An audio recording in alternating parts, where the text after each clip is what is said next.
ধরা যাক আপনি দীর্ঘদিন ধরে একটি ভালো চাকরির জন্য চেষ্টা করে যাচ্ছেন। অনেক প্রতীক্ষা ও চেষ্টার পর একটি চাকরি পেয়ে গেলেন। প্রথম মাসের বেতন হাতে পাওয়ার মুহূর্তে আপনার মনে হলো আল্লাহ তাআলার সন্তুষ্টির জন্য এই উপার্জন থেকে কিছু অংশ সাদকা করব। তবে এখানেই প্রশ্ন আসে, ধরুন আপনার মাসিক বেতন 10,000 টাকা। আপনি যদি সেখান থেকে 500 টাকা সাদকা করেন, আল্লাহ তাআলার কাছে সেটি ততটাই মূল্যবান হতে পারে যতটা একজন ব্যক্তি তার 1 লাখ টাকার স্যালারি থেকে 5,000 টাকা সাদকা করলো। কেন? কারণ আল্লাহ তাআলা আমাদের ত্যাগের পরিমাণ এবং নিয়ত দেখেন।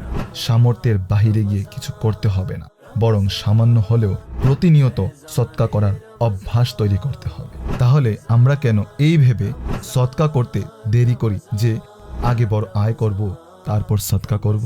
সদকার জন্য বড় অঙ্কের টাকা আয় করা অপরিহার্য নয়। সদকার পেছনে থাকা আপনার নিয়ত আর আল্লাহ তাআলার সন্তুষ্টির জন্য কৃত প্রতিটি কাজই ব্যক্তি জীবনে অশেষ কল্যাণ বয়ে আনতে পারে।